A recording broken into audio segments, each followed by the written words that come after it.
Buenas tardes, mi nombre es Carlos Hernández, estudiante de Derecho de la Universidad Fermín Toro. En esta oportunidad le vengo a conversar acerca de diferentes temas de la materia Derecho Procesal Civil 2. En esta oportunidad, como primer punto, vamos a tocar el tema de las medidas cautelares inmerso en el artículo 585 del Código de Procedimiento Civil. Las medidas cautelares, la palabra medida significa prevención, disposición, es decir, es el conjunto de precauciones y medidas tomadas para evitar un riesgo. Jurídicamente se entiende como tales aquellas medidas que el legislador ha dictado con el objeto de que la parte vencedora no quede burlada en su derecho. Entonces, son medidas preventivas en disposición de precauciones adoptadas por el juez a instancia de parte, a fin de asegurar los bienes litigiosos y evitar la insolvencia del obligado o demandado antes de la sentencia. Pero las medidas cautelares, esto tiene una finalidad. La finalidad también la podemos conseguir inmersa en el artículo 585. La finalidad es, como número uno, evitar que se burlen las decisiones judiciales, evitar la insolvencia del obligado, es decir, de que éste quede sin pagar, y garantizar el crédito insoluto o el cumplimiento. Pero para que las medidas cautelares tengan su finalidad, tiene que haber un presupuesto para decretarlo. El presupuesto para decretarlo es sencillamente que cuando exista un riesgo manifiesto, el juez puede tomar una medida, ya que se corre el riesgo de que quede ilusoria la sentencia. La caución. La caución no es más que esa garantía que puede dar el deudor en el juicio para que se vea que en realidad tiene la intención o tiene la capacidad de pago. La caución como primera parte puede ser una fianza principal y solidaria emanada por una empresa de seguro, por una entidad bancaria o por una sociedad mercantil con solvencia en sus bienes. Puede ser una hipoteca de primer grado sobre los bienes que éste posea, cuyo justiprecio coste en auto. Puede ser también una prenda sobre bienes o valores o la asignación de una suma de dinero que demuestre que la posea.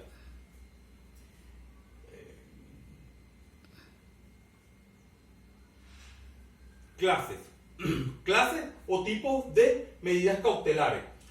Las clases o tipos pueden ser de dos maneras: o típicas, nominadas, o típicas y nominadas. Entre las típicas tenemos el embargo preventivo, que es aquel que se toma en el momento de que se está llevando el juicio, para asegurar los bienes y que después que se dé el fallo, en realidad se tengan los bienes o se cuente con los bienes para ejecutar la sentencia. El secuestro de bienes es aquel que se hace de parte interesada o de mutuo acuerdo, que la persona entrega los bienes para ponerlos a resguardo y a disposición del juez. Prohibición de enajenar es aquella prohibición que se le hace, según el artículo 600 del Código Procesal Civil, que se le hace a la persona para que éste no pueda vender, ni grabar, ni ceder su propiedad para otras personas. Ejecución de la sentencia. La ejecución de la sentencia la vemos en el artículo 523 del Código Procesal Civil. La ejecución de la sentencia es el acto de llevar la disposición por un juez o tribunal en el fallo que resuelve una cuestión o litigio. Como requisito, la sentencia debe ser firme, es decir, consentida por las partes y que no quede en ella que no pese sobre ella ningún recurso, salvo un recurso extraordinario, un recurso de invalidación. Para que la sentencia tenga una ejecución, tiene que existir unos presupuestos. Estos presupuestos es que tenga una existencia de un título ejecutivo. Es decir, tiene que haber una sentencia, existencia de un título ejecutivo. Debe haber un patrimonio ejecutable factible, es decir, que sea comprobable cuando la persona va a demandar, de que esa persona que se va a demandar tenga bienes, posea cómo responder a la demanda. Debe haber una instancia ejecutoria, es decir, un juzgado ejecutor que haga. Recordemos que la ejecución de la sentencia se entiende como la última parte del proceso. Para el cumplimiento de la sentencia se da de dos maneras: el cumplimiento voluntario y el cumplimiento forzoso. El cumplimiento voluntario es cuando es cuando el mismo demandado manifiesta en el tribunal la intención de pagar o de cancelar su deuda. Y entonces no se puede hacer por un lapso no menor de 3 días ni mayor de 10 días de despacho.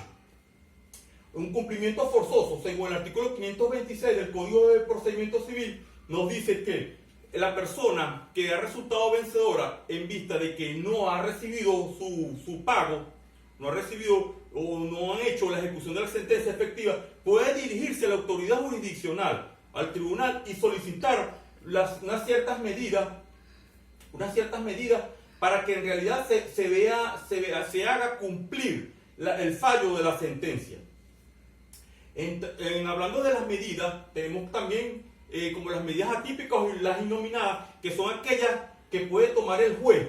En el artículo 582 del Código de Procedimiento Civil manifiesta que puede tomar todas aquellas medidas que él considere que son pertinentes. Y esas medidas no especifican en el código cuáles son esas medidas, sinceramente.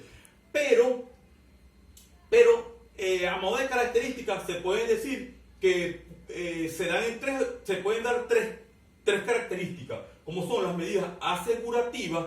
Las medidas asegurativas que pueden ser supervisión, fiscalización o fiscalización de un comercio, de un negocio que se hace para ellos saber dónde está o para saber si funciona. Pueden ser medidas conservativas o también pueden ser medidas complementarias. Las complementarias son todas aquellas, según el artículo 588, que considere el juez. El embargo ejecutivo lo podemos conseguir en el artículo. El embargo ejecutivo se decreta al terminar la lite y recae sobre bienes muebles e inmuebles. Es necesario que haya un fallo condenatorio patrimonial y que el condenado a pagarlo no haya cumplido con el fallo.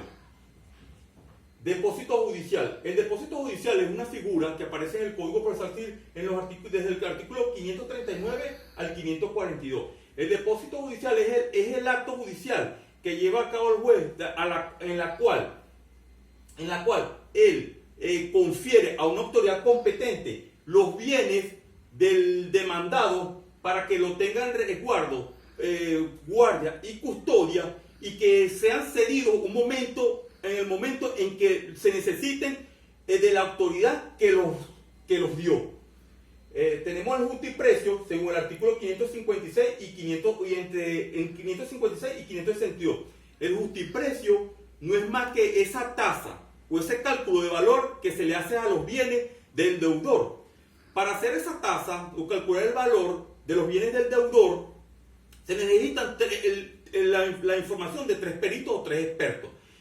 Cada parte, el demandado, el demandante, colocan un perito cada uno y el juez coloca otro. La decisión de 3 peritos para valorar y dar el justiprecio. Una de las características de los peritos es que tiene que vivir en la zona donde tenga los bienes el demandado. Y otra, que sepa realmente de la calidad, de las características, de las cosas que se están tasando, del valor. Las costas procesales. Las costas procesales están enmarcadas en el artículo 274 y no es más que los gastos que se generan en el proceso que se lleva en el tribunal. Y estas costas procesales tienen 2 clases: personales y procesales. Las personales son los gastos que se llevan como honorarios profesionales con el abogado defensor. Y las procesales son las que se llevan desde el momento en que se introduce el expediente. La imposición de las costas. La imposición de las costas lo podemos conseguir en el artículo 274, que dice: la parte vencida es la que va a pagar las costas del proceso. Es como una norma o regla general. Claro, pero esta a su vez tiene su excepción. Las costas, el cálculo de las costas están a cargo de hacerla el secretario del tribunal. según la ley de arancel judicial en su artículo 31. En cuanto al cobro de honorario, es el pago que se le tiene que hacer al abogado de las partes. En el Código de Procedimiento Civil no estipula qué cantidad, pero sí coloca un límite, que es un máximo de un 30% sobre el monto de la demanda. Vencimiento recíproco. El vencimiento recíproco no es más que el pago que debe hacer ambos actores de ambas partes. Separación y segregación de las costas. La separación y segregación de las costas tiene su origen en el derecho alemán. Tiene su origen en el derecho alemán y según el artículo 276 dicen más o menos algo que las personas o los gastos que ocurriesen o que ocurrieran al interponer una defensa o un recurso, si fuera vencido esa persona, aunque ganare la causa completa, tiene que pagar esas costas. Eso viene siendo más o menos basado en el principio de la causalidad. Quiere decir que toda causa tiene un efecto. Es decir, si la causa fue introducir un recurso y no prosperó, o un medio de defensa y no prosperó y fue perdido, el defecto es que usted tiene que pagarlo. Bueno, eso es todo, profesora. Muchas gracias.